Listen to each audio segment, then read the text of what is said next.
20 décembre 2023, et oui, il y a eu un soir, il y a eu un matin, en République démocratique du Congo, où s'est tenu les élections générales au pays de Félix Antoine Tshisekedi Tshilombo.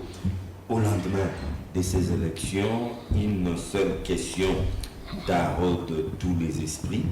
Était-ce un pari gagné ou tout simplement un fiasco bien orchestré par Denis Kadima? Messieurs et dames, c'est à cette épineuse question que nous allons tenter de répondre à cette question. Je suis dans l'obligation de vous rappeler que vous vous souvenez de Kinshasa. Kinshasa, pour ceux et celles qui ne savent pas, c'est cette belle capitale de la République démocratique du Congo. Encore une fois, bienvenue à tous et à toutes dans Débat 24 sur ces plateaux. Très heureux.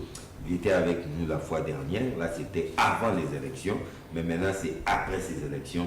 Il s'appelle M. Olivier Sambaï. Il est le coordonnateur général du cercle axiologique qui est NASPEL. Il est aussi enseignant à l'université de Kinshasa, plus précisément au département de la philosophie. Bienvenue, M. Sambaï. Merci beaucoup de l'invitation. Sinon, vous allez bien, hein? Bien portant. À vos côtés, très honoré de la présence de M. Similar Kanda. Il est le président national d'un mouvement citoyen dénommé FOSIP, c'est-à-dire Force citoyenne populaire.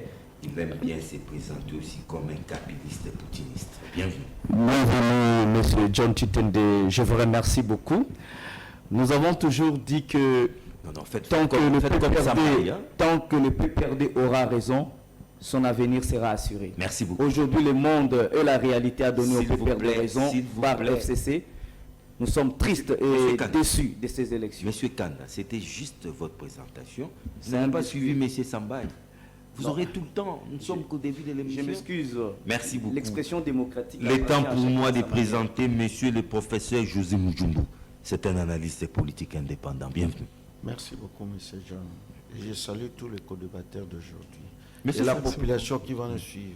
Monsieur Sambaï, nous étions avec vous la fois dernière et on s'est promis de se retrouver aujourd'hui. Je crois, je ne sais pas si je peux parler d'un ou deux jours après les élections, parce que les élections ont pris 2 jours, hein, il faut les reconnaître. Oh, monsieur Sambaï, question directe. Globalement, votre appréciation. L'appréciation est relative. Hein. En ce qui concerne la tenue de ces élections. Oui. Paris gagné d'abord. Bon, Paris gagné, il faut le reconnaître, parce qu'il y a des choses qu'il faut tenir en compte. C'est que je pense que dans cette émission, il s'agit d'un exercice qu'on doit faire, c'est d'analyser. Et quand on analyse et on y met un peu aussi la critique. Alors, pour critiquer, ce n'est pas dire tout ce qui est négatif ou relever seulement les points négatifs. Alors, quand on critique, il y a 2 éléments qu'il faut tenir compte, ce sont des points négatifs et des points positifs. Alors, la raison n'a jamais été colorée. Quand vous colorez la raison, vous la compromettez. Alors, j'aimerais rester dans le cadre purement rationnel pour analyser les faits. Il y a eu la bonne volonté de la part de la CENI. Ça, c'est à féliciter. Oui.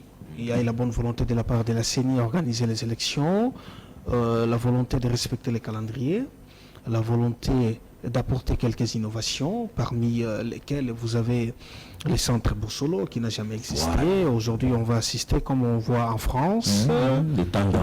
Voilà, les grands tableaux, les gros écrans où les gens sont en train de suivre en temps réel. Et tous les témoins de chaque population. Exactement. Ça, c'est C'est une innovation du point de vue organisationnel, il faut féliciter.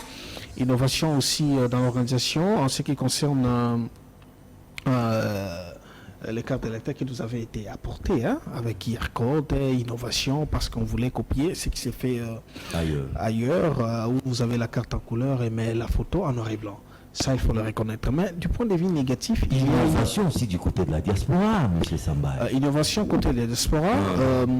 France, Belgique, États-Unis, Canada, Afrique du Sud. Ça fait partie de l'une de mes propositions avant la promulgation de l'actuelle. Les choses se sont très bien passées. Hein? Avant la promulgation de l'actuelle loi électorale, j'ai saisi l'Assemblée nationale pour qu'on puisse dire quelque chose concernant les élections des Congolais de la diaspora. Mais ma proposition n'avait pas été suivie à la lettre. Ce c'est qu'il fallait que nos compatriotes votent sur base de leur passeport, ce qui aurait évité la CENI de dépenser encore beaucoup d'argent. Organiser l'enrôlement, c'est très compliqué. Quelqu'un qui est à New York pour rejoindre Washington, ce sont des heures.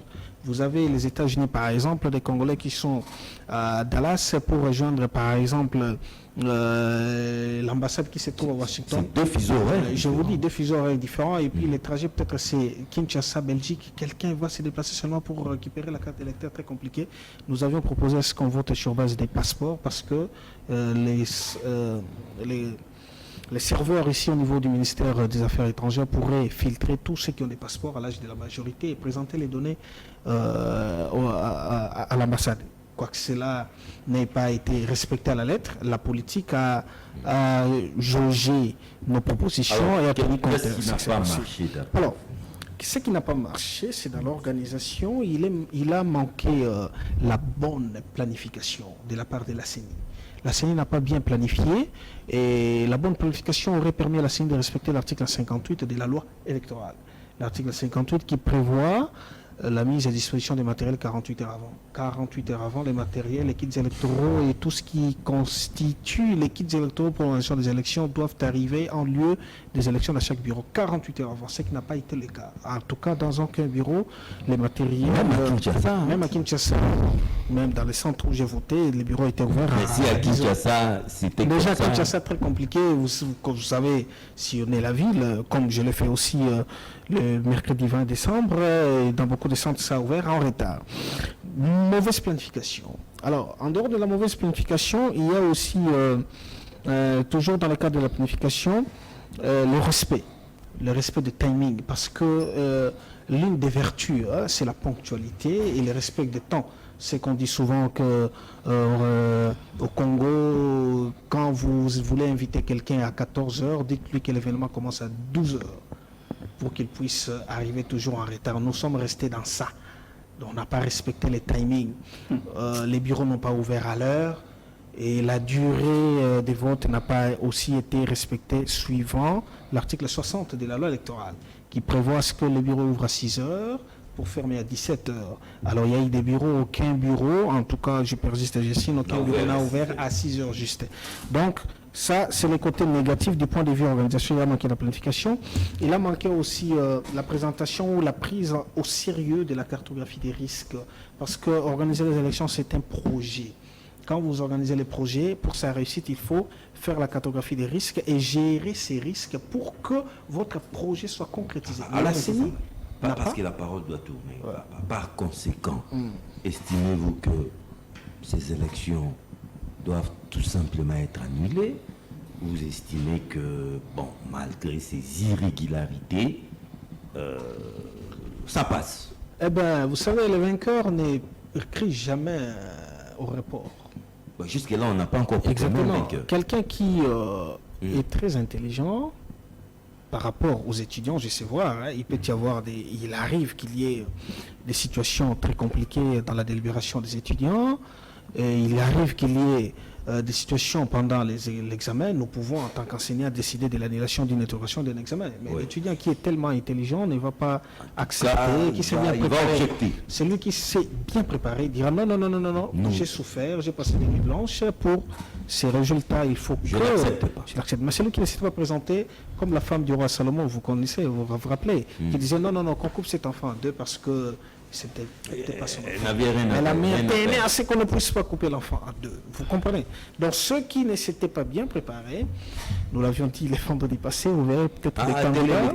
Vous verrez peut-être des candidats qui n'ont pas même bien battu campagne et qui vont se permettre de dire que non, il faut. On n'a même pas vu qu'il faut. Mais qui ont le kilo de demander la réalisation. Mais pour répondre à votre question, au stade actuel, aucun arsenal juridique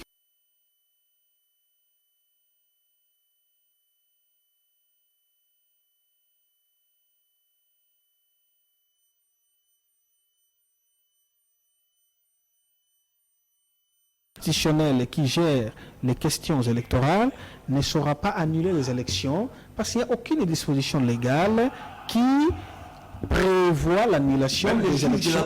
Je vous dis parce que le juge dit le droit par rapport au texte. Le juge ne peut pas se réveiller un bon matin pour dire Janine, non. Quelle disposition légale? Parce que la loi électorale... Non, mais les résultats finaux des élections, c'est la Cour constitutionnelle qui les rend. Si la Cour estime que le processus a été teinté d'énormité, est-ce qu'il ne peut pas en décider autrement? Bon, je répète encore, c'est ça aussi le problème. C'est pourquoi vous voyez, on fait les jugements au tribunal, on va en appel, on annule. Parce qu'à un certain moment, on fait intervenir la subjectivité. Le droit est dit par rapport à ce qui est écrit. Alors, la loi électorale n'a pas prévu des sanctions. Au cas où on organisait les élections, c'est à l'article 59, au cas où on organisait les élections un dimanche ou un jour férié. Mais pour nous, on n'a pas organisé un dimanche, encore un jour férié. Merci. Quelles conséquences? La loi n'a pas prévu cela. Donc les travaux sont cuits. Mais voilà, c'est pourquoi vous avez vu le vice-président de la CENI dire ouvertement, justifier même le fait qu'on a voté jusqu'au 21. Au moment où je vous parle, il y a encore des gens qui continuent à voter dans les territoires des Kazumba. Merci, M. Sam. Professeur José Mujumbu, avis et considération, nous sommes déjà au lendemain du 20 décembre. Paris gagné ou un fiasco bien orchestré par Kadima? Non, c'était un pari gagné. J'avais dit ici, la fois dernière, j'ai prédit que les élections allaient bel et bien avoir lieu. Mais quelle élection? Et quelle élection? Je vous ai dit qu'il y aurait quelques petits problèmes et qu'on pouvait résoudre par effectuation, je l'ai dit. Donc, chemin faisant, on constate les risques, les problèmes et on trouve des solutions. Et ce qui a été le cas. On avait prévu cela. Qu'est-ce que vous appelez petits problèmes? Les bureaux devaient être ouverts dès 6 heures. Mais peut-être que les premiers bureaux à Kinshasa à ouvrir, c'est peut-être vers 10 heures. Hein? Mais je vous dis que je vais vous montrer les images des élections passées. C'était aussi la même chose. Ah, donc on doit continuer dans ça. Non. On ne doit pas corriger. Non, je ne dis pas ça. Est-ce que vous pouvez m'accorder? On ne doit pas améliorer. Vous pouvez m'accorder un peu le temps? Oui. Donc, on a connu des retards, mais ce sont des retards qu'on a connus la fois passée. Il fallait qu'on améliore. Mais c'était prévisible parce qu'on sait qu'il y a eu problème de moyens. On a disponibilisé les moyens à la CENI en dernière minute. Qui devait disponibiliser? Mais le gouvernement. S'il faut donner la faute, c'est au gouvernement qu'il faut donner la faute. Parce que je m'en vais directement à ce que mon frère a dit ici. Pour dire qu'il y avait une mauvaise planification. Je ne dirais pas ça. Il y a eu plutôt non-accompagnement des moyens. Parce que la CENI a bien planifié les choses, mais on a disponible les moyens en dernière minute. Lui, il est là, il sait que c'est en dernière minute que la CENI a même sollicité auprès du gouvernement, et le gouvernement a fait appel à d'autres pays pour nous aider. Et vous croyez que, moi je crois que dans ces contextes-là, la CENI a été performante. Parce que est à féliciter. Parce qu'on évalue aussi par rapport au temps et par rapport aux moyens qu'on a donnés. À quel moment on les a donnés? Il ne faut pas évaluer seulement, voir les résultats, mais ces résultats est dit à quoi? C'est ça la vraie analyse. Donc il ne faut pas seulement critiquer pour critiquer, mais vous voyez les Blancs quand ils viennent ici chez nous, on met tous les moyens à leur disposition et voilà ce qu'ils font. Ils donnent de bons résultats. Mais nous, parfois, un étudiant qui n'a pas mangé, du matin au soir, tout cela, il n'y a pas assez de moyens. Non, pas de prétexte. Les raisons sont là pour qu'il échoue. S'il échoue, il ne faut pas les condamner. Voilà. Donc, ici, il y a une planification. Et moi-même, je trouve qu'il a été performant par rapport aux moyens. Il faut toujours, contextualiser les choses et surtout contextualiser les choses pour ne pas faire de fausses analyses. Vous voyez? Donc, il faut aussi connaître comment, là où il y a la performance, quoi. Et vous savez, il ne faut pas perdre de vue qu'il y a eu une augmentation exponentielle des candidats. Ah, c'est vrai, hein? Il faut évaluer ça. Il ne faut pas comparer les choses sans voir les paramètres qui vont avec. Il y a eu, les élections passées, il y a eu combien de postulants? Il y en a eu beaucoup. Et cette fois-ci, on a ajouté un autre vous êtes truc. même tous les journalistes étaient là. Même vous étiez candidat. Vous voyez, donc presque tout le monde, même les artistes et tout ça. Il y a eu combien de candidats et ils ont géré ça. Vous voyez, il ne faut pas oublier qu'en plus de cela, il y a eu, il a voté encore ajouter l'élection des conseillers. Vous voyez, il faut ça alourdit la machine. Ça alourdit la machine. Et moi, je trouve que la CENI est à féliciter s'il faut prendre tout cela en compte. Donc moi, je crois que les gens on avait prévu aussi les catombes ici. Ouais. Vous avez aussi les émeutes. Je crois que mon frère avait prévu aussi les catombes. Voilà les termes qu'il avait bien utilisés là. Ça n'a pas eu lieu. Ça n'a pas eu lieu. Et il y a eu des escarmouches par-ci, par-là, et on s'y attendait. Et c'est un problème aussi de la mentalité de la population, de la culture démocratique. Si vous voyez bien, là où il y a eu des incidents, c'était dû aux problèmes techniques qui sont justifiables. Ce que je venais de dire, ce n'est pas une excuse. Mais je trouve que c'est pardonnable du fait que les moyens, on a disponibilisé les moyens en dernière minute, et moi, je ne m'attendais même pas que les machines à voter arriveraient dans des coins reculés tels qu'on l'a trouvé là. Et en plus de cela, en dehors de ces codes techniques, il y a la multiplicité des candidats, il y a eu aussi beaucoup d'autres éléments qui entrent en ligne de compte, qui font qu'ils ont été vraiment performants, et moi, je les félicite.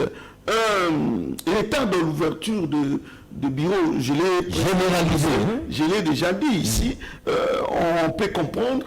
Et il faut savoir aussi que dans la mentalité, j'insiste là-dessus, beaucoup de dégâts ont été provoqués parce que les gens ont été conditionnés. Donc, il y a une classe politique qui avait préparé la population à la contestation. Vous voyez, donc au moindre problème, la population était prête, une minorité bien sûr, était prête, et sachant que leurs candidats étaient mal partis, étaient déjà mal partis, on savait que l'échec était prévisible, alors on était prêt à casser partout, sauf qu'il faut déplorer, j'ai vu des mamas tabassés par-ci, par-là, certains actes d'intolérance. Rien ne peut justifier cela. Certains actes d'intolérance que nous condamnons, nous ne voulons pas ça. Bon, on a vu aussi, professeur, il y a eu des problèmes techniques excusables qui ont poussé à certaines difficultés. Il y a aussi le problème de la culture. Il y a certains candidats, qui ont cherché à tricher, et la population alerte, la population qui était alerte a essayé un peu de déjouer cela. Il ne faut pas oublier le problème sécuritaire dans notre pays. Vous savez, la CENI, si j'ai bien suivi ceux qui dirigent la CENI, ils n'ont pas déployé tout de suite les kits, n'est-ce pas? Parce qu'ils craignaient aussi l'insécurité. D'habitude, on déploie ça. Mais la loi dit 48 heures. Oui, 48 heures. Mais dans les 48 heures, on ne dit pas toujours qu'avant. Et il faut donner les moyens. Donc, ils ont évité, si vous voyez bien, ils ont évité de déployer ça le soir pour éviter un peu des actes civiques. Vous voyez, donc les gens, l'opposition, certains opposants avaient préparé les gens à saboter les machines. Bref, Kadima est à féliciter, le processus a été régulier. Oui, bon, je ne reviendrai pas à ce que mon frère, excusez-moi, mon frère a parlé ici des innovations, c'est encouragé. Nous voyons qu'il y a une certaine... Et ce que j'ai remarqué, la bonne volonté de la population, l'engouement, d'aller voter. Et tout le monde voulait exprimer ses souhaits, ses préférences, mais... lorsqu'il y avait quoi quelque part, qu'il n'y avait pas de machine à voter, tout cela, vous voyez, ça devait énerver. Et c'est un bon signe, il faut toujours positiver les choses. Et nous allons bien, nous partons pour du bon pied. Merci beaucoup. Nous partons du Similaire Kanda, vous sachant kabyliste et poutiniste, en principe, les processus ne vous concernent pas, vous étiez non partant. Mais un observateur averti... Si je peux m'excuser, je lance seulement un mot. Il faut souligner aussi un point positif qu'on a oublié de souligner, c'est l'Internet a fonctionné, a été opérationnel. Parce qu'on n'a pas coupé l'Internet et comprenez que ça a facilité l'échange. Les échanges, on n'a pas l'information. Je m'excuse. Hein. Votre appréciation. C'est une honte pour un État. C'est vraiment honteux pour nous de pouvoir dire qu'on a eu les élections et parler comme si on était venu ici dans un objectif de pouvoir de montrer aux Congolais que nous sommes là pour analyser, réfléchir. Nous sommes là pour dire haut et fort ce qui ne marche pas.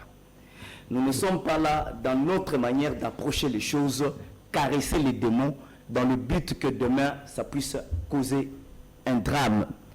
C'est vrai que le PPRD/FCC avait totalement raison et le PPRD a eu raison dans sa manière et dans son élan de pouvoir avertir le peuple congolais qu'il y avait un risque du chaos électoral comme ça s'est fait le 20 nous.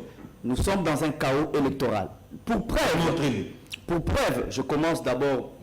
Je viens de taper sur Google, sans spécifier le pays. J'ai dit élection chaotique en Afrique.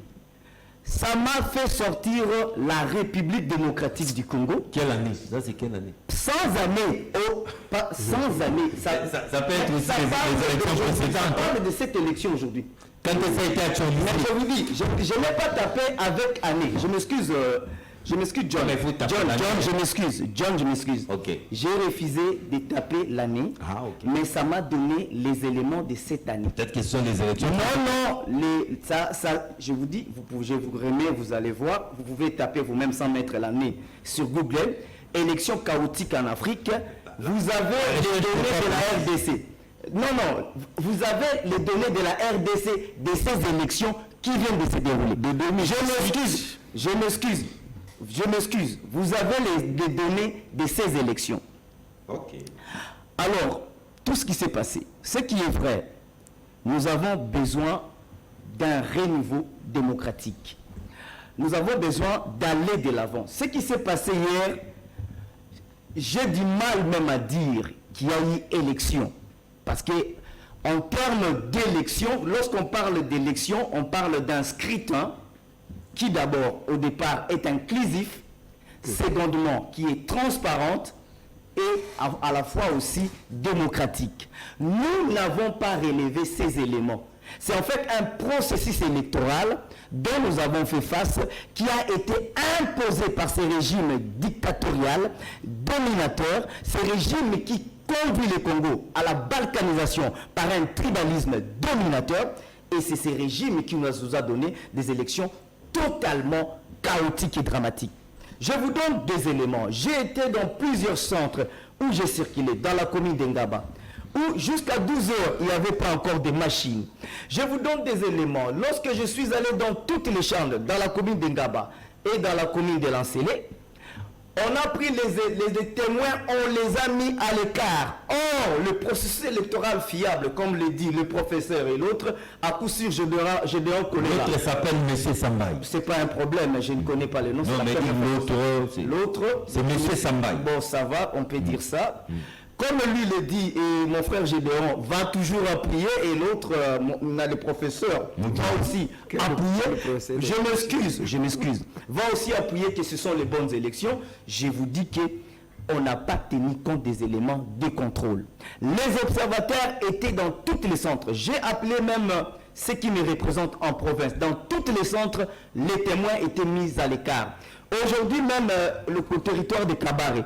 Le territoire de Kabare, il y a deux groupements, Kaboucha ou Kaboucha comme ça, qui n'ont pas reçu de matériel, qui n'avaient pas voté du premier jour au deuxième. Donc, C'est pour vous dire qu'il y a un sérieux problème logistique et organisationnel. Quand on dit que Denis Kadima a réussi la planification, c'est à quel moment qu'on peut évaluer une planification qu'elle a été bonne? Une planification est bonne lorsque la personne a prévu les choses dans son application. C'est là où on peut parler d'une bonne planification. Mais lorsque les choses dans leur application ne tiennent compte de rien et que les choses évoluent de façon pêle-mêle et anarchiste, nous ne pouvons pas parler d'une élection planifiée. Nous parlons d'une élection à la jungle, une élection à la manière dont on veut gérer le Congo, à la manière dont le Congo est en train d'être géré. Donc, je ne termine pas par là. J'ai 3 personnes. Lui, il a eu plus de temps et les autres aussi. Je pense que Gédéon, vous allez encore lui donner les triples. Donc, ce qu'il faudra dire, il parle bon, des éléments, donc il y a eu des éléments d'innovation. Qu'est-ce qu'il y a? Les noms des inscrits, les noms des personnes qui devaient, les électeurs, ont été affichés sans élément d'identification. J'ai mon voisin qui est sans élément d'indication, où on signifie aux gens que le nom part de A à B, c'est de là. On n'a pas mis des éléments d'identification. Les noms étaient des fois affichés, des fois pas. Et les gens c'était en train de se perdre parce qu'ils étaient imprimés en minuscules, en très très minuscules. Donc beaucoup de Congolais ont eu du mal à retrouver leur nom. Beaucoup par là ont eu du mal à voter. Et puis dans le centre Wembo Benoît, au niveau de la commune d'Ensélé, j'ai vu là-bas, il y a eu des machines qui ont été tout le temps en panne d'énergie. Je dis, en panne de batterie. Les gens n'ont pas pu voter. Les gens n'ont pas voté correctement. Mais lorsqu'on a atteint 18h juste, on a arrêté et on a mis tous les témoins dehors. Et ils sont restés sans dépouillement. Or, le centre est fermé à l'avance. On fait avant de fermer le centre et on passe d'abord au dépouillement. Automatiquement. Et lorsqu'on finit les dépouillements, c'est en ce moment-là, dans les soucis de sécuriser, c'est le bien, on peut fermer certains bureaux, on peut fermer les bureaux. Mais on a fermé sans avoir pu entamer les dépouillements. Non, mais là, pas conséquent, pas nous devons. Donc, je suis en train d'aller. Je dois donner des éléments. Vous venez de faire 7 minutes. Non, pas 7 minutes. Atterrissez. On dit non, il y a eu un problème, les candidats, parce qu'il y a eu les candidats municipaux, et puis il y a eu beaucoup de candidats. Ouais. Je m'excuse, lorsqu'on parle du nombre de candidats, dans l'influence du déroulement du processus, ça se ressent dans le dépouillement. Ça se ressent dans la publication. Ça ne se ressent pas sur le plan organisationnel, mon cher professeur. Ça ne se ressent pas sur le plan organisationnel. Ça se ressent, l'organisation a été dramatique, l'organisation a été un échec total, l'organisation a été à l'amateurisme, à tel point que nous ne pouvons pas dire qu'il y a eu élection. Et pas élection. Je termine en disant que je vais en arriver. On nous dit, bon, il y a eu, la population était préparée à la constitution. La population était préparée à la vigilance citoyenne. Et c'est cette vigilance citoyenne qui nous a conduit à des réactions où le peuple a dénoncé un processus bâclé. Où on a vu, jusqu'à aujourd'hui, les gens ont continué à voter dans certains centres ici à Kinshasa. C'est une honte qu'on puisse dire qu'aujourd'hui, parce qu'on nous a mis le code Kier, dans les cartes, c'est une innovation. C'est une innovation, mais regardez les drames qu'on a eu. On n'a jamais connu cela en République démocratique du Congo dans les 3 cycles. Par conséquent, c'est pour dire ceci.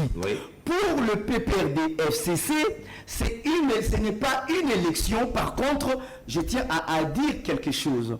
Nous avons dénoncé depuis 2 ans que ces élections allaient être chaotiques, comme ça l'a été. Ça fait plus de 2 ans que nous dénonçons. Dans tous les plateaux, et le résultat est là, nous avons des élections chaotiques et le résultat est encore plus alarmant. Alors, maintenant, ce que nous voulons savoir, ce que nous voulons dire au peuple congolais et à l'ensemble des citoyens. Le PPRD FCC a dénoncé ce procès électoral et répète clairement, pour lui, le Congo est entré sur une voie de violation, une voie anarchiste. Il est important que nous rentrons dans l'ordre institutionnel, d'ordre constitutionnel, pour dire tout simplement que la République démocratique du Congo n'évolue tout simplement. On doit organiser les élections. Non, nous ne sommes pas sur cette voie de l'organisation des élections, parce que tout simplement, la voie entamée par Martin Fayoulou et les autres, vous verrez que si vous suivez la RTNC, vous allez voir que Martin Fayoulou et ses pairs sont passés tous au niveau de la RTNC comme étant des candidats. Donc on comprend par là qu'il y a des liens avec le régime. Je tiens à dire, non, laisse-moi finir. Ils sont à 3, je m'excuse, donne-moi une minute. Donne-moi une minute, je vais dire. Individuellement. Individuellement, une minute. Faut pas dire qu'ils sont à 3. Ils sont à 3 du même point de vue. De la société civile. Non, penché pouvoir. Indépendant, non, penché pouvoir, je m'excuse. Vous venez citer individuellement, mais vous avez des castings orientés. 30 secondes. Je m'excuse, 30 secondes, je termine. Je disais que je pensais qu'au fait, il faut être d'une naïveté infantile pour croire que le PPRD a une leçon à donner à partir du moment où ma lecture sur ma lecture commémorative du passé qui concerne l'organisation des élections dans ce pays. Les premières élections qui ont été organisées par Malmalou, les conclusions par les observateurs, ils nous ont dit il y a eu des illégalités, il y a eu de échauffourées presque partout, mais cela ne changeait pas l'ordre d'arrivée. Donc c'est pour dire que ce n'est pas aujourd'hui que nous avons assisté à ce genre de retard. Vous comprenez, à ce genre de retard. En 2011, il y a eu tout un pas d'enrôlés qui n'ont pas exprimé leur suffrage. Mais est-ce que cela doit se répéter? Non, cela ne doit pas se répéter. C'est-à-dire améliorer le processus. Oui, on a beaucoup amélioré. Ouais. Donc je vais vous montrer que cette fois-ci, il y a eu des lancers novatrices. Non, pourquoi? Parce que l'œuvre humaine a toujours des imperfections. Il n'y a que Dieu qui est parfait. Toute œuvre humaine doit toujours avoir des imperfections. Mais perfectible. Mais tel que moi je suis ici, je dois reconnaître que il n'est pas possible de se verser dans l'optimisme excessif. Il faut reconnaître qu'effectivement, il y a eu un peu de dérapage. Mais, lorsque vous regardez les élections, se sont déroulées dans une atmosphère relativement calme, avec des défis logistiques majeurs. Parce que nous sommes dans une... Tel est aussi le constat des observateurs. Ouais, des observateurs. Oui. Donc vous allez voir que nous sommes dans une méga-nation où le problème des infrastructures se pose énormément. Et d'ailleurs, vous allez voir que tous les candidats présidents de la République, dans leurs projets de société, ils ont parlé de pôles de croissance pour permettre l'intégration, permettre l'intégration de toutes les provinces. Donc, c'est pour vous dire qu'aujourd'hui, même la SENCO, qui a toujours été hostile, écoute leurs observations, la SENCO et les SCC, dit plusieurs organisations, ils ont fait un constat que les résultats des élections de décembre ont été bien organisés, mais il faut suivre ça jusqu'à la fin. Et c'est pour la toute première fois que j'ai vu l'abbé Chollet demander à M. Fayoulou pour dire, parce que les élections, cette fois-ci, les résultats seront affichés bureau par bureau, ce qu'on n'a pas vu en 2018, nous ne voulons pas que lorsque les observateurs vont donc prononcer leurs résultats, ou bien vont faire leurs pronostics, que vous puissiez chercher une autre instance pour qu'on puisse vous établir dans les droits. Donc, ça, ce sont des éléments qui font combine pour montrer que, au-delà de tout ce qu'on peut constater comme les ratés, mais il y a des lancées novatrices. Première lancée novatrice, c'est que la diaspora n'a jamais participé au suffrage dans notre pays. Et c'est pour la toute première fois. C'est une grande première. Une grande première, et aussi, il faut dire que dans une transparence possible. Parfaite. Aucune contestation. Aucune contestation. Dans l'ordre. Ils ont voté, nous avons vu les résultats, personne n'a contesté. Et nous connaissons les gagnants. Et nous continuons à garder notre... Les gagnants pour vous. Mal, oui, bien sûr, mal à patience, parce qu'il y a plusieurs bureaux. La deuxième chose, c'est pour la toute première fois que vous constatez que c'était une élection inclusive, où tout le monde a été accepté. Tous les 26 candidats. Même les gens pour qui le PPRD avait dit que c'était, ils n'avaient pas droit de fouler sur le sol congolais, et aujourd'hui, ils vont vous dire qu'ils ont des leçons à donner, alors que eux, ils ont empêché certaines personnes à compétir. Et aujourd'hui, nous voyons que tout le monde est là. John, troisième chose, c'est pour la première fois que nous allons vivre à partir de ce soir, je pense. Les premières tendances. Oui, les premières tendances telles que nous avons vécu les résultats aux États-Unis, En France. à Londres. Et que Un écran géant. un écran géant, et on a dit même qu'il y aura des possibilités pour ceux qui sont dans quelques agglomérations de suivre ça par les écrans géants. On voit que bureau par bureau, Bien avant, il y a des résultats. M. Samba, il avait évoqué aussi. Oui, donc je n'étais pas là, il le salue, alors que lui était dubitatif à ce qui concerne l'organisation de ces élections. Et que c'est pour la toute première fois qu'aujourd'hui, même chose a reconnu que cette fois-ci, nous avons la possibilité d'avoir des preuves avec lesquelles nous pouvons formuler les requêtes. Ce n'est pas comme la fois passée que nous avons fait de sa manière. Hein. Il a dit que nous avons eu à faire seulement la confiance à la Cour constitutionnelle. Au lieu de nous dire que... Là, c'est la cellule de Nanga. Oui, au lieu de nous dire que les cartons que nous avons amenés là-bas, c'était des cartons fantaisistes. Superfétatoires pour un peu montrer que le monsieur qu'il soutenait à cette époque-là. Donc voilà, c'est pour atterrir, John.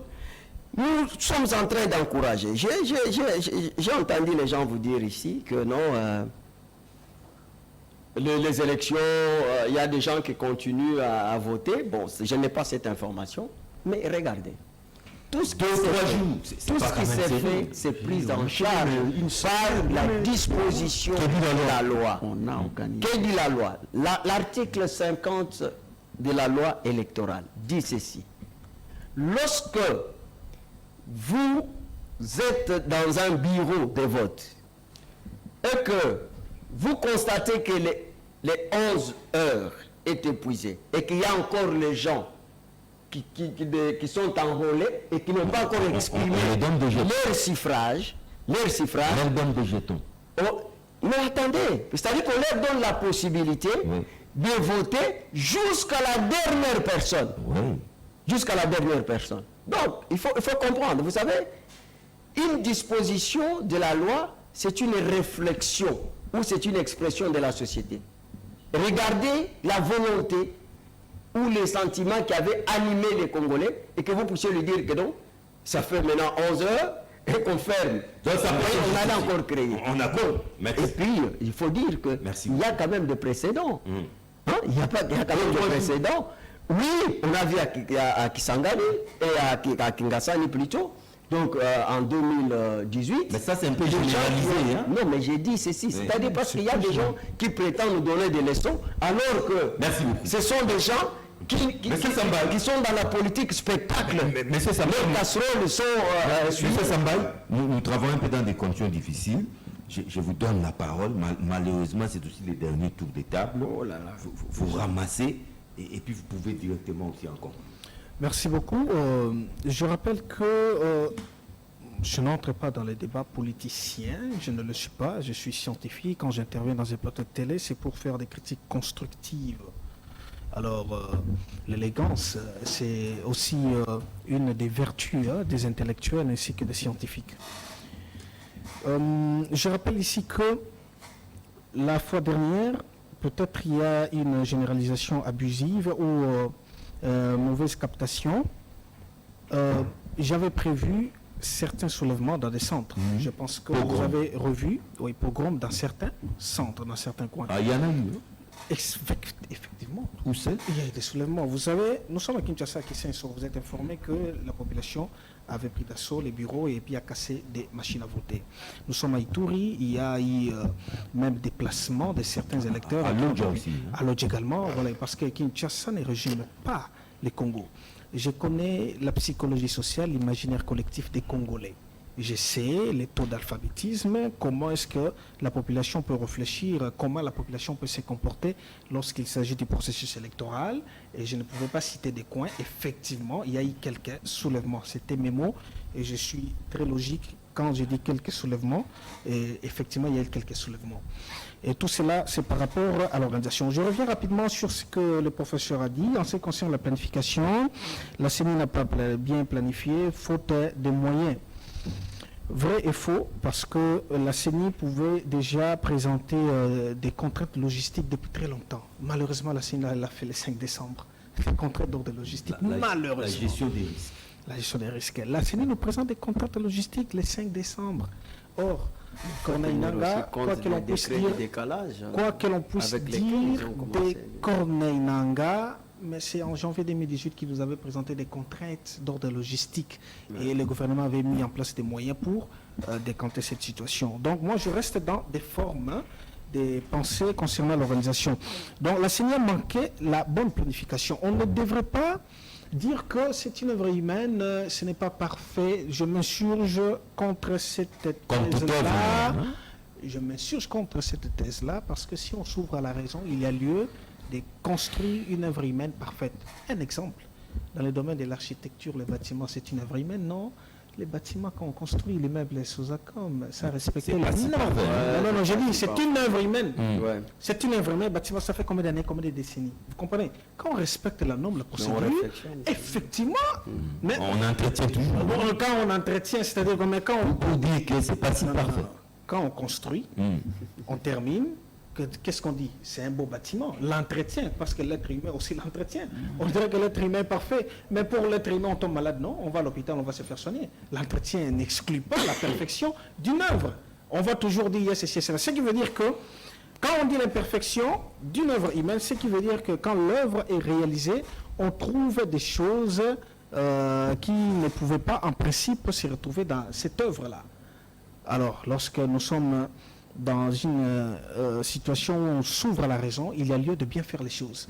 La CENI a manqué la planification. Moi, je souhaiterais assez que ces processus soient les tout derniers où on va enregistrer des irrégularités. En tout cas, au 5e... En tout cas, il faut que ça s'arrête. Ça suffit. Nous avons vécu les élections en France.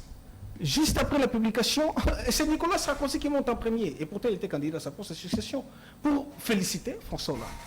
Il n'y a eu aucune contestation. Mais c'est celle que nous attendons cette fois-ci. Non, cette fois-ci, il y aura... Des contestations ont déjà commencé avant même la clôture. Des appels de... On a suivi des candidats même dans des chaînes internationales pour réclamer déjà l'article 64 de la Constitution. Vous comprenez? Il y en a qui demandent la réorganisation.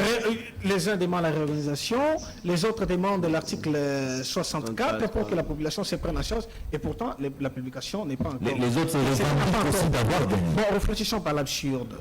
Admettons que la CENI publie les candidats vainqueurs, c'est lui qui commence la contestation à la fin.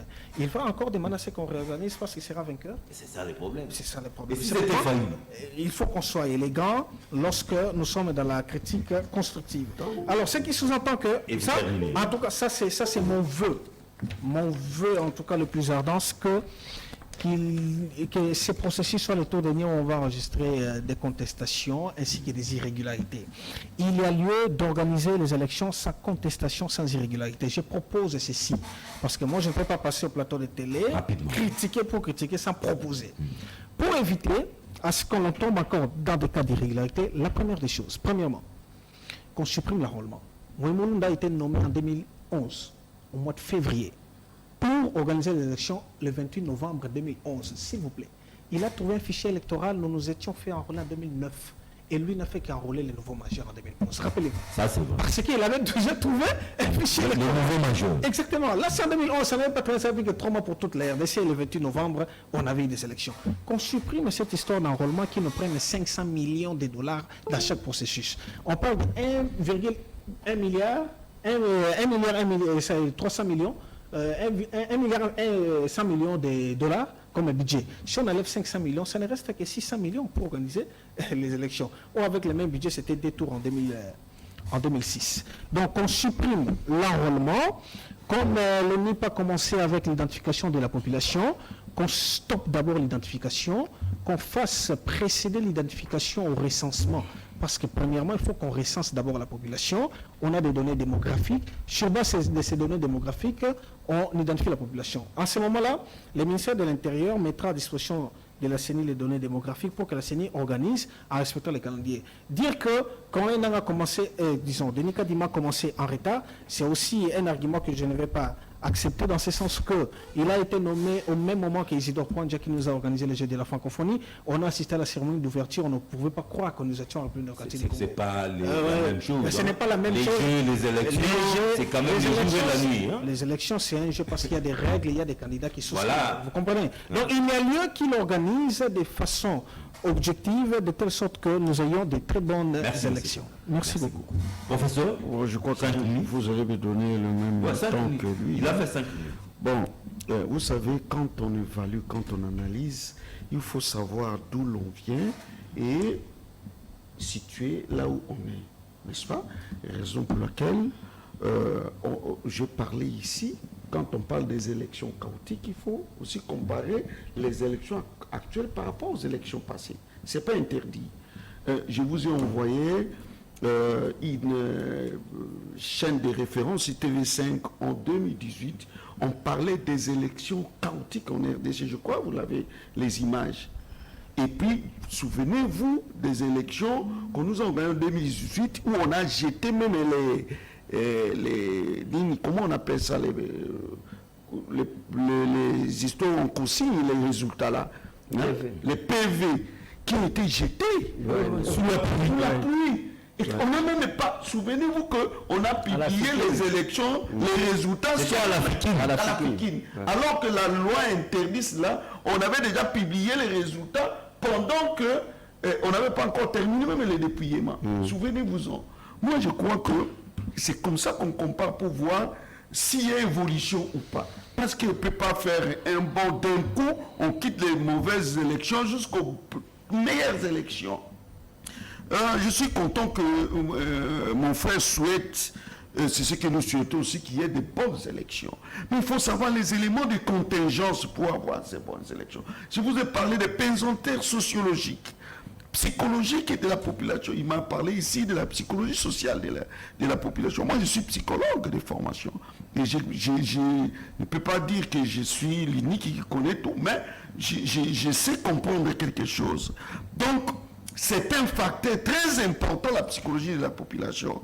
Et là-dessus, il faut qu'il y ait une culture démocratique et ça s'est construit avec le temps. Donc, la tolérance, beaucoup d'autres choses qui accompagnent le processus, c'est capital. Les éléments de contingence, la route et tout cela, ça rentre en ligne de compte. Et vous voyez, il y a un pouvoir en place qui a gouverné pendant 20 ans, et le pouvoir passé, qui a gouverné pendant 20 ans, nous a laissé quoi comme route, quoi comme infrastructure, qui fait que les prix soient connectés, et même sur le plan sécuritaire du pays. Vous avez parlé qu'on supprime l'enrôlement. L'enrôlement, c'est une bonne chose, ce sont des bonnes idées, mais est-ce que l'identification même des Congolais, il y a des Rwandais, des étrangers qui s'identifient, qui peuvent même vous dire qu'il est de tel coin, vous ne saurez même pas justifier. Rejeter qu'il est de tel coin. On me dit 3 témoins, ils peuvent s'arranger, 5 témoins, ils viennent dire, et l'autre vient aussi témoigner. Donc, ça pose le même problème sécuritaire. C'est pour vous dire que pour avoir de bonnes élections, je crois que même dans 20 ans, mais il n'est pas tard pour mieux faire, je suis d'accord avec vous. Il faut toujours réfléchir, ajouter. Et j'étais en train de dire qu'il y a beaucoup d'avancées. Il y a quand même des avancées de ces élections par rapport aux élections passées. Et vous étiez mieux placé pour les dire. Vous nous avez parlé de la gestion des risques, cartographie des risques, gestion des risques. Mes chers amis, il y a aussi des impondérables. Et chez nous, ici, il y a beaucoup d'impondérables. Il faut pas, on peut bien planifier, mais la marge d'erreur de cette planification est trop grande ici chez nous qu'ailleurs. Vous voyez, c'est bien que vous pouvez avoir planifié. Je vous ai dit ici, vous allez dire qu'il n'a pas donné toutes les contraintes tout ce qu'on voulait. Non, je vous dis qu'il avait planifié que dans telle période, nous avons besoin de tel montant pour réaliser telle action. Mais l'argent n'a pas suivi comme il faut. On a disponibilisé les moyens en dernière minute. Donc c'est qu'à que pouvait faire la CENI. Donc là aussi, les choses, la faute est à partager entre le gouvernement, surtout un combo gouvernement. Moi, ce que je peux recommander aussi, en plus de ce que mon frère a recommandé ici, le problème est du vote des observateurs et des témoins. C'est une équation à voter en priorité. Souvenez-vous que si, parce que mon frère m'a interpellé pour dire que le nombre de candidats, le nombre n'avait pas un impact sur l'organisation des élections. Je vous dis que si nous avons pour 3 postes seulement, nous avons 1000 candidats. Il faut qu'il y ait 1000 témoins. Et ça, c'est seulement pour inscrire, par exemple, au niveau provincial. Multiplié au niveau national, communal. S'il faut que tous ces gens-là passent, vous voyez l'impact que cela aura sur les élections. Vous avez vu que partout, dans beaucoup de cas, on a enregistré 10% de plus d'électeurs, ce sont ces témoins-là. À Liberté, là, il y a certains témoins-là qui passaient à tour de rôle pour voter pour leur candidat et ils n'avaient pas des encres. Ils n'avaient pas, même s'ils en avaient, on pouvait aller colorer ça. Hein, vous vous souvenez où il y a un candidat qui a été attrapé à Liberté là, à cause de cela. Ces témoins passaient à tour de rôle, ils partaient, ils allaient, il y avait des accords là pour décolorer et ils revenaient. Et c'était un casse-tête parce que ces gens-là, avec la foule de la population et tout cela, donc c'est ça. Moi, je crois qu'il faut réfléchir, la CENI doit réfléchir prochainement comment ces gens-là doivent voter. Par exemple, mettre une piste, par exemple. Si vous avez déjà voté quelque part, vous vous présentez ailleurs, ça sonne et dit on va améliorer. Donc si vous avez déjà voté, ça signale. Si vous allez dans un autre bureau, ça signale que vous avez déjà voté et puis on vous a. Voilà un peu ce que je propose. John, il y a eu dès que nous étions entrés dans les studios, il y a eu un agent candidat de Kin 24 qui est venu ici, qui a dit que là où il a voté, là où sa femme a voté, ses parents, sa mère a voté pour lui, il s'est retrouvé avec 0 voix. Donc pour vous dire qu'il y a eu un sérieux problème. C'est à vérifier aussi. Non, c'est un agent. Je ne le connais pas. Ouais. Je ne le connais pas. Mais c'est à vérifier. Nous avons suivi avec vous dès qu'il est entré. Il a dit les élections ont été dramatiques, le chaotique. Ouais, parce qu'il n'a pas. Bon, pas de problème. Bon, nous constatons aussi une deuxième chose. J'ai entendu ici, on nous a dit, à la FIKIN, on avait pris des choses, on avait jeté. 2018. En 2018. 2011. Il parle de 2011. Ouais. Bon, mais ce qu'il oublie, que la FIKIN a toujours été utilisée par la CENI comme centre de compilation. Et au centre de compilation, il y a ce qu'on appelle la procédure technique à faire. D'abord, dès qu'on a déjà compilé les données provenant des centres de vote, dès qu'on monte, au fur et à mesure qu'on monte, au fur et à mesure on établit d'autres PV et d'autres PV. Au fur et à mesure qu'on établit, on évolue. On évolue avec des PV et d'autres PV. Moi j'avais cru qu'il nous parlait de PV jetés au niveau des bureaux de vote. Ça allait être grave. Mais je pense que c'était une erreur de conservation que lui a interprété cela comme s'ils étaient jetés. C'était le centre de compilation où on fait le condensé de l'ensemble des centres de vote. Alors j'ai entendu ici, on a dit, le nombre de témoins. Moi j'ai circulé presque dans beaucoup de centres. Dans beaucoup de centres de vote. Je suis entré même dans l'une des centres, à Wembo, là où j'étais. Dans l'un des centres. Dans l'un des centres, je m'excuse. Intéressé. J'étais là. Je suis entré à l'intérieur du bureau, c'était dans le bureau. le président du bureau m'a demandé, moi j'ai dit, les témoins ont le droit d'être à l'intérieur. Il dit non, ils ne doivent pas être à l'intérieur parce que nous avons disposé nos chaises à l'intérieur. Ils ont disposé des chaises de telle manière qu'ils avaient pris trop de l'espace. Il m'a dit, tu peux même entrer, voir. Je suis entré à l'intérieur. J'ai vu, je lui ai dit, il y a de l'espace où les témoins peuvent rester. Ils peuvent être de l'autre côté et de l'autre côté, il y avait de l'espace. Le nombre de témoins n'était pas supérieur au bureau de vote. Parce qu'un candidat, il ne faut pas dire que s'il y a 10 bureaux de vote, s'il y a 10 candidats... Non, les témoins, c'est pas centre. Par centre. Et pas par bureau. Pas par bureau, c'est ça le mensonge. C'est par centre, pas par bureau. Je termine, monsieur. Non, je m'excuse. Je m'excuse. Dans ce centre-là, seulement 1000 témoins. Non, Mais pas 4000. non, il n'y aura pas 40 000 candidats. Non. Mais combien de candidats? Il y aura 1000 témoins. J'avais la parole. Je sais que le prof n'est pas de l'union sacrée. Ça, je sais. Je suis sûr qu'il n'est pas de l'union sacrée. Même mon frère, je suis sûr qu'ils ne sont pas de l'union sacrée. Bon, ce que je tenais à dire est que on a déjà entendu ici, on nous a parlé des élections, des belles élections, il y a eu tout ça.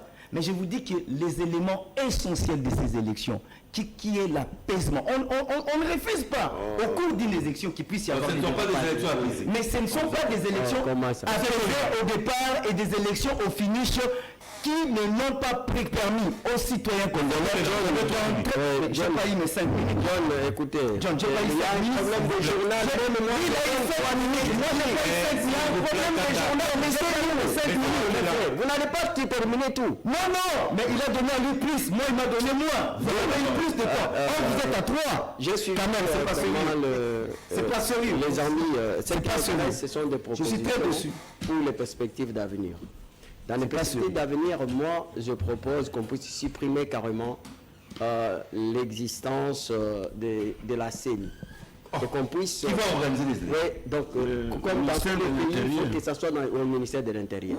Que ce soit un service, oui, que ce soit un service au niveau du ministère de l'Intérieur. Et aussi, je suis d'avis qu'aujourd'hui, parce que le NIP va nous livrer la carte d'identité, et que cette histoire d'enrôlement qui nous prend beaucoup un peu comme M. Sambaï. Oui, donc on nous prend beaucoup d'argent. On va développer. Et on va voir. Mais seulement, je veux dire que ces élections s'étaient apaisées. Ce n'est pas du fait parce que le PPRD, qui était même derrière un parti des immigrés clandestins. Non, avec des insultes, un parti de nationalistes qui a défendu le Congo et qui a permis la première passation démocratique. Vous m'avez bouffé mon temps et vous êtes à 3, vous m'avez bouffé mon temps et vous m'avez étouffé. C'est pas ça la démocratie. Inviter, mais regardez, il faut nous éviter les gens qui n'ont aucune éducation. Non, il faut pas m'insulter. Ça vous dérange parce que vous voulez faire le monopartisme. Vous voulez imposer vos points de vue. Vous nous amenez ces gens ici qui n'ont jamais été dans une école d'idéologie politique. Ils considèrent... C'est pourquoi vous faites de la cassure et vous organisez des élections où les gens arrivent à voter pendant 3 jours. C'est une honte. Alors, maintenant, j'entends ici les gens vous dire toujours que non, on va appliquer l'article 64. C'est un droit constitutionnel. Et en même temps, c'est une réflexion. Et chaque réflexion demande un engagement. Car un engagement qui est pratique, un engagement sans réflexion, c'est du fatalisme d'action. Ces gens ici, ils n'ont pas un rouleau compresseur. Ils n'ont pas un rouleau compresseur. Merci beaucoup à M. Olivier Sambaï. Ils vont disparaître. Parce que Kabila... C'est vous qui allez disparaître. C'est vous qui allez disparaître. Vous êtes en train de disparaître. Pas nous. Nous sommes encore là et le peuple a confiance en nous. Samedi à partir de 8h30. Retrouvez-moi le vendredi prochain. Même heure, même chaîne. Au revoir.